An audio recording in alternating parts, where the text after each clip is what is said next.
हाँ जी, good morning students. आज हमारा टॉपिक स्टार्ट होने वाला है वेरिफिकेशन ऑफ एसेट्स। इसके बारे में हमें पढ़ना है।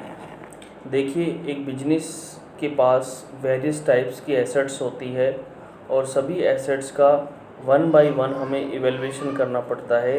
उसके फिजिकल एग्जिस्टेंस को, उसके रिलायबिलिटी को चेक करना होता है, जिससे हम एक्चुअल पोजीशन के बारे में जान सके बिजनेस की। तो ये एक ऑडिटर को करना बहुत ज़रूरी है। एवरी बिजनेसमैन ये जानना चाहता है कि अपने बिजनेस की परफॉर्मेंस के बारे में, कि उसका बिजनेस एक्चुअल में कितनी परफॉर्मेंस कर रहा है, उसकी एक्चुअल में उसकी फाइनेंशियल पोजीशन क्या है, क्या जो एसेट्स उन्होंने दिखा रखी है बैलेंस शीट के अंदर, क्या वो फिजिकली फॉर्म में अवेलेबल है या नहीं है। तो इसके लिए बहुत सारे ऐसी टेक्निक्स हैं। इस तरीके से कुछ एक प्रोसीजर होता है सभी एसेट्स का एवेल्यूएशन करने के लिए। उस प्रोसीजर के अकॉर्डिंग हमें प्रत्येक प्रकार की जो एसेट्स है उसका हमें चेक करना पड़ता है कि वो एसेट्स एक्चुअल में है भी या नहीं भी हमारे पास। आपको पता है कि यस्टरडे मैंने बताया था कि एसेट्स एक होती है लीज होल्ड, एक होती है फ्री होल्ड। लीज होल्ड का मतलब होता है कि उसको हमने लीज पर लिया हुआ है, कुछ टाइम पीरियड के लिए उसको लीज पर लिया हुआ, उसका हम एवरी ईयर एवरी मंथ हम उसका लीज पे करते हैं। लेजर को दो पार्टी होती है, एक लेजी होता है, लेजर होता है, और इस पूरी प्रोसेस को लीज बोलते हैं। तो इसमें हम जो एसेट्स लेते हैं उसको हम अपने बिजनेस में यूज कर सकते हैं, परंतु हम उसको बेच नहीं सकते, ना ही हम उसको गिरवी रख सकते हैं। उसके ऊपर छोटा मोटा जो एक्सपेंसेस होता है वो हम उसके ऊपर करना पड़ता है, उसको रनिंग कंडीशन में रखने के लिए। इसके अलावा कुछ ऐसी चीज़ें होती हैं, जैसे आपने देखा होगा कि लीज टू टाइप की होती है, एक ऑपरेटिंग लीज होती है, एक फाइनेंशियल लीज होती है। इन दोनों में अंतर काफ़ी होता है। ये जब टॉपिक आएगा आपको बता दिया जाएगा। तो जैसे ओनरशिप को चेक करना, इनमें पॉइंट बता रखे हैं, पॉइंट बना रखे हैं। जैसे ओनरशिप चेक करना कि जब भी कोई हम एसेट्स परचेज करते हैं तो सबसे पहले ये देखते हैं कि इसको कंपनी के नाम पर लिया हुआ है कि ओनर ने अपने इंडिविजुअल नेम पे लिया हुआ है। तो और उसकी रिलायबिलिटी को भी चेक कराया जाता है कि क्या ये एसेट्स एक्चुअल में परचेज की गई थी या इतने रुपए की परचेज की गई थी। उससे रिलेटेड जितने भी डॉक्यूमेंट्स होते हैं उन सभी का वेरिफिकेशन किया जाता है।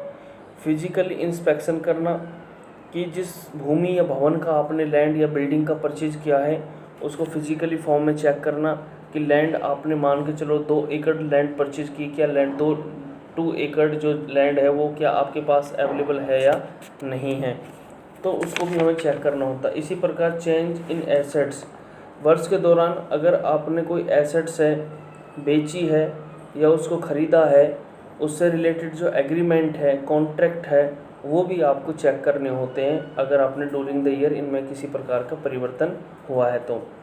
चार्जेज है, अगर आपने किसी एसेट्स को गिरवी रख के कोई लोन लिया है तो उसको भी आपको चेक करना होता है। और लोन से रिलेटेड डॉक्यूमेंट की सत्यता को, उनकी रिलायबिलिटी को चेक करना होता है। कंस्ट्रक्शन ऑफ बिल्डिंग, अगर आपने ड्यूरिंग द ईयर किसी बिल्डिंग का कंस्ट्रक्शन किया है तो जो ठेकेदार कॉन्ट्रैक्टर के साथ आपका कोई भी एग्रीमेंट शेयर हुआ है तो उस एग्रीमेंट को भी आपको चेक करना होता है। और इसके बाद है रिवेन्यू एक्सपेंसेस, अगर कोई आप रिवेन्यू रिपेयर एंड रिन्यूअल्स करते हो तो ये आपका रिवेन्यू एक्सपेंडिचर होता है, या फिर आप कोई नई एसेट्स परचेज करते हो तो वो आपका कैपिटल एक्सपेंडिचर होता है।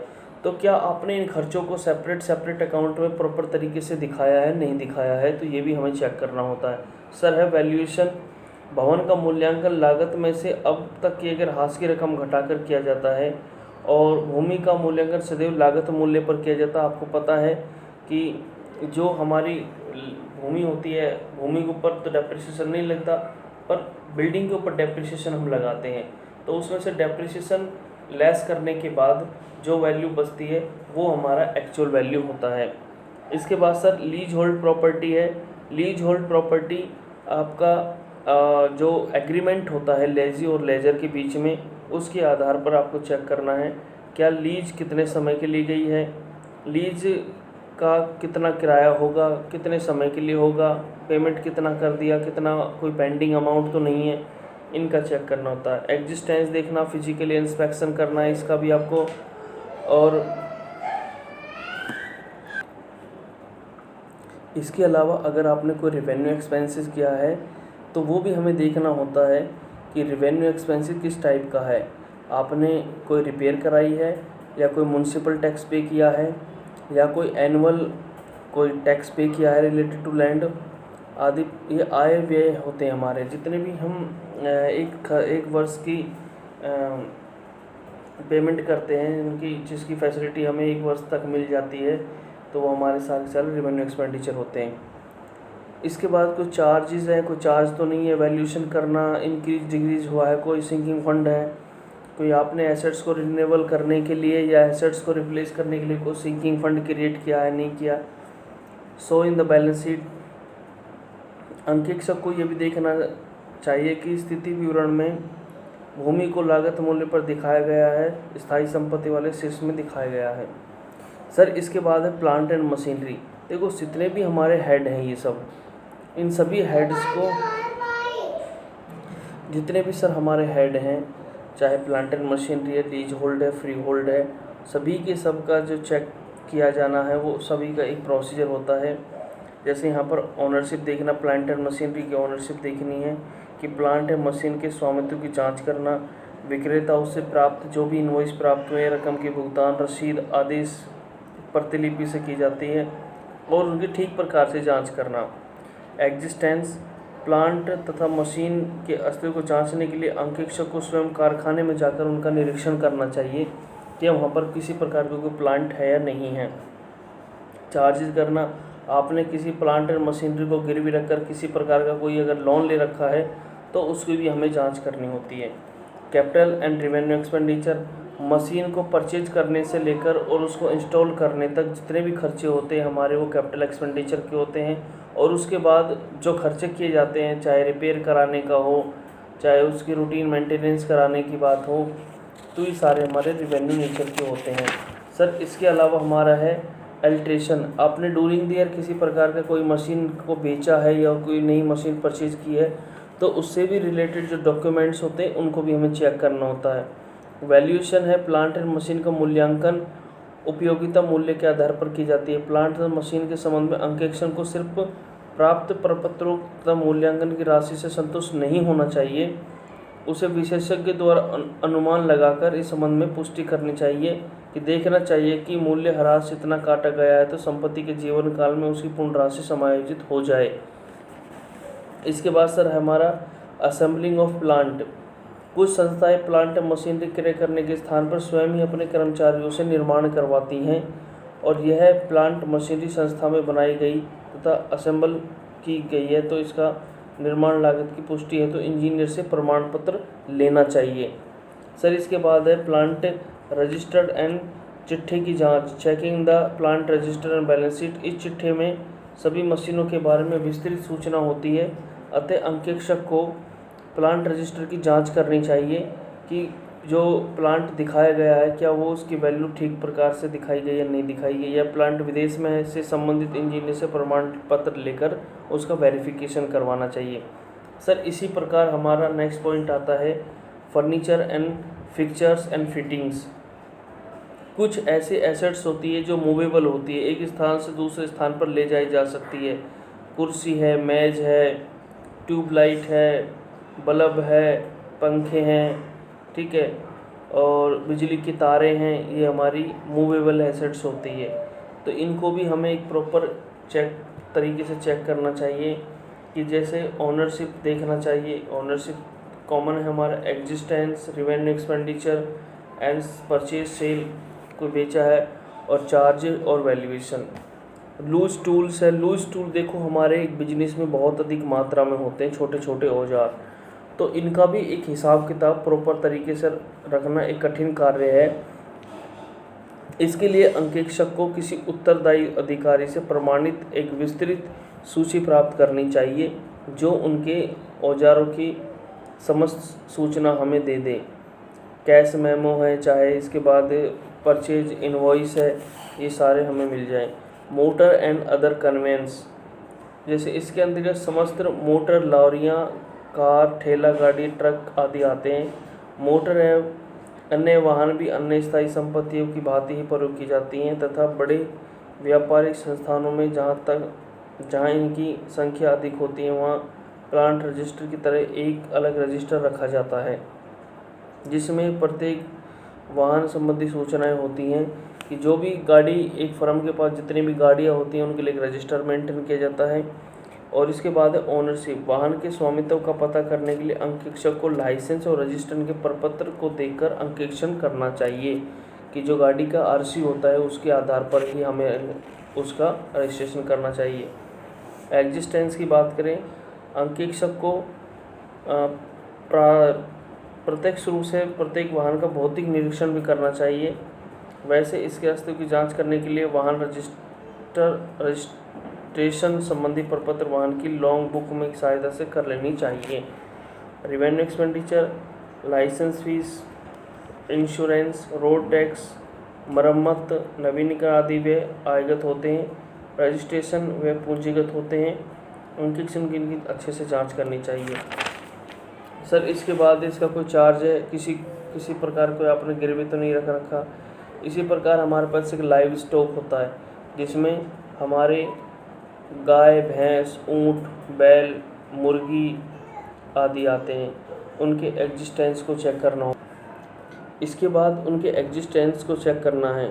इनके लिए एक अलग से एक रजिस्टर रखा होता है। उस रजिस्टर में हमारे जितना भी इतना लाइव स्टॉक होता है उसका प्रॉपर तरीके से मेंटेन किया जाता है और उसकी हमें भौतिक रूप से जांच करनी चाहिए। वैल्यूएशन, इसका मूल्यांकन पुनर्मूल्यांकन विधि के आधार पर किया जाता है क्योंकि इसके मूल्य में होने वाली कमी को आसानी से नहीं जाना जा सकता।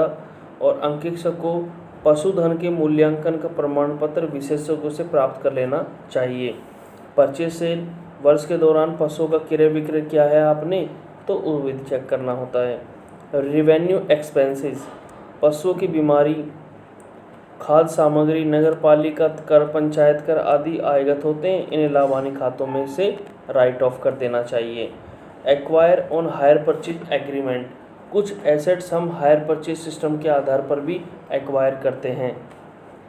तो उसके लिए सर देखिए, study of hire purchase agreement, hire purchase agreement की स्टडी करनी चाहिए कि आपने किसी एसेट्स को कितने रुपए में लिया है, उसका इंस्टॉलमेंट कितना है। इसके बाद उसका एग्जिस्टेंस देखना कि वास्तव में वह संपत्ति व्यवसाय में प्रयोग लाई जा रही है नहीं लाई जा रही है। इसके बाद कैपिटल एंड रेवेन्यू एक्सपेंसेस, दो प्रकार के एक्सपेंसेस, एक रेवेन्यू होते हैं, कैपिटल एक्सपेंडिचर होते हैं। तो मूल्यह्रास और किस्तों में दिए ब्याज, मूल्यह्रास कुल नगद मूल्य पर ब्याज लगाया जाता है। अंकेक्षक को यह भी देखना चाहिए कि भुगतान की गई किस्त का विभाजन किया गया है नहीं किया गया, क्योंकि ब्याज आयगत खर्च है जबकि मूल्य के लिए चुकाई गई राशि पूंजीगत व्यय होती है आपकी। किस्त है, किस्त संपत्ति को किस्त तो नहीं दी गई है तो वह संपत्ति वापस कर दी जाएगी। तो ऐसी दशा में देखना चाहिए कि संपत्ति खाता बंद कर दिया गया नहीं। वैल्यूएशन चेक करना, वैल्यूएशन करना, क्रय संपत्ति में संपत्ति ह्रास उपयोगिता के आधार पर निकाला जाता है अतः नगद मूल्य में से ह्रास यानी कि डेप्रिसिएशन घटाकर प्रतिवर्ष स्थिति विवरण में दिखाया जाता है। तो इस तरीके से हम ये कॉरेस्पॉन्डेंस करना, समय समय पर विक्रेताओं से पत्र व्यवहार होते हैं तो इस बात का पता लगाना चाहिए कि अनुबंध की सभी शर्तों का पालन किया गया है नहीं किया गया। सर इसके बाद इन्वेस्टमेंट का पॉइंट आता है। कंपनी या अन्य व्यापारिक संस्थाएं अपनी अतिरिक्त पूंजी का विनियोग करते हैं, शेयर में करते हैं, डिबेंचर्स में करते हैं, गवर्नमेंट सिक्योरिटीज़ में करते हैं और वहाँ से जो इनकम प्राप्त होती है ब्याज और लाभांश समय मिलता रहता है। अंकेक्षक को इनके सत्यापन के लिए निम्न बातों पर ध्यान देना चाहिए, जैसे ओनरशिप कि ये किस संस्था में विनियोगी की संख्या अधिक हो तो अंकेक्षक को विनियोगों की एक विस्तृत कंप्लीट शेड्यूल ऑफ इन्वेस्टमेंट प्राप्त करनी चाहिए और जिसमें विनियोग खरीद की तिथि, क्रेता का नाम, अंकित मूल्य यानी कि उसका फेस वैल्यू, लागत मूल्य सभी चिट्ठी के अंदर दिखाई जानी चाहिए और फिर उनका हमें ब्याज की राशि से और डिविडेंड की अमाउंट से मैच करना चाहिए। एग्जिस्टेंस है कि विनियोगों की विद्वानता के सत्यापन के लिए आवश्यक है कि अंकेक्षक सभी प्रतिभूतियों का स्वयं निरीक्षण करें। इसके बाद चार्ज ऑफ मॉर्गेज, यदि कंपनी ने अपनी प्रतिभूति को कहीं बंधक बना के रखकर ऋण लिया है तो उसके लिए भी मॉर्गेज डीड का अध्ययन करना चाहिए। बंधक ग्राही से प्रमाण पत्र प्राप्त करना चाहिए अगर कोई व्यक्ति अपनी एसेट्स को गिरवी रखता है तो। इसके बाद सर परचेज एंड सेल है। वर्ष के मध्य में यदि कुछ परिसंपत्तियाँ खरीदी या बेची गई हैं तो उनकी जांच दलालों से प्राप्त जो ब्रॉट नोट और सोल्ड नोट होते हैं उनके आधार पर करना चाहिए। सर इंटरेस्ट एंड डिविडेंड, विनियोगों पर प्राप्त ब्याज या लाभांश की सहायता से विनियोगों का सत्यापन किया जा सकता है। अंकेक्षण को इस संबंध में यह ध्यान रखना चाहिए कि प्रतिभूतियों पर प्राप्त ब्याज एवं लाभांश आयगत है। जो भी हमारी सिक्योरिटीज़ हैं उन पे जो भी ब्याज या लाभांश मिल रहा है तो वो रिवेन्यू रिसिप्ट माना जाएगा, जबकि प्रतिभूति को क्रय करने पर किया गया आपका कैपिटल एक्सपेंडिचर माना जाता है। इसका भी वैल्यूएशन करेंगे क्योंकि परमानेंट एसेट्स के रूप में रखा है या आपने उसकी कॉस्ट प्राइस पर दिखाया जाना चाहिए। हमेशा कॉस्ट प्राइस पर दिखाना चाहिए। जो भी इन्वेस्टमेंट होती है हमें बैलेंस शीट में कॉस्ट प्राइस पर दिखाना चाहिए, मार्केट वैल्यू को इग्नोर कर देना चाहिए। सर इसी प्रकार हमारा स्टॉक इन ट्रेड है। आपको पता है स्टॉक में रॉ मटेरियल हम परचेज करते हैं, फिनिश गुड्स हम बेचते हैं। तो कुछ महत्वपूर्ण बातें हैं जिनके ऊपर ध्यान रखनी होती है कि साधारणतः रहती व्यवसाय की सबसे महत्वपूर्ण एक करंट एसेट्स होती है जिसके अंदर बहुत सारा पैसा फंसा होता है कंपनी का। इसके लिए मूल्यांकन विभिन्न रीतियों की सामान्य स्वीकृति प्राप्त है और जो स्टॉक के मूल्यांकन का विक्रय लागत प्रत्यक्ष प्रभाव पड़ता है जिससे वर्ष की आय भी प्रभावित होती है आपकी। इसके बाद सर आपका पॉइंट आता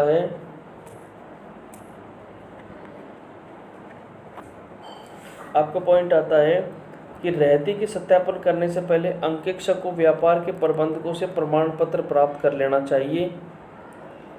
उसके बाद जिससे निम्न बातों का उल्लेख होना चाहिए।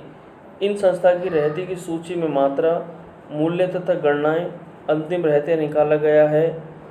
हमारी जानकारी विश्वास में सही है, मतलब रहती की माल से संबंधित, मतलब कि संस्था में जो भी व्यक्ति हैं उनसे संबंधित जानकारी लेनी होती है रिलेटेड टू आपका वर्ष के दौरान कितना माल बिका था, कितना माल आपने परचेज किया था, कितना माल आपका बच गया, तो ये समस्त जानकारी हमें प्राप्त करनी होती है। अगर कोई वर्ष के दौरान माल आपका रिटर्न आया है तो उसकी सूची अलग होनी चाहिए। ग्रॉस प्रॉफिट के प्रतिशत की तुलना में पिछले वर्षों के प्रतिशत से करनी चाहिए। कोई अंतर है तो उसके कारणों की जांच करनी चाहिए। क्लोजिंग स्टॉक का भी प्रॉपर तरीके से हमें रिकॉर्ड रखना चाहिए। सर इसके बाद आपके पॉइंट आते हैं डेटर्स ऑन बुक डेब्ट्स। ये सारे के सारे जितने भी पॉइंट्स हैं वो सभी के सभी इसी आधार पर हैं कि भाई उनको चेक करना है। उनके जो रेलिवेंट जो ऑथेंटिक सोर्स हैं उनको चेक करने के लिए उनके आधार पर हमको चेक करना होता है। और सारी की सारी जो हमारे पॉइंट्स हैं वो इसी प्रकार से, जैसे गुडविल का भी ये दे रखा, कैश इन ट्रांजिट है कि आपका हेड ऑफिस में कितना पैसा आ चुका है। तो ये सारे पॉइंट आपको पढ़ने से ही आएंगे इसमें, और इसमें ऐसा कोई समझाने वाला पॉइंट नहीं है जिसको मतलब कि समझाया जाए। इसी प्रकार लायबिलिटीज़ के ऊपर पॉइंट है। लायबिलिटीज़ के ऊपर भी हम कल एक लेक्चर बना के आपको भेज देंगे, बट आज आपका जो लेक्चर है ये वेरिफिकेशन ऑफ एसेट्स के ऊपर है। आई होप ये आप समझ जाओगे। अगर फिर भी समझ में नहीं आता है तो मैं आपको समझाने के लिए तैयार हूँ। Thank you.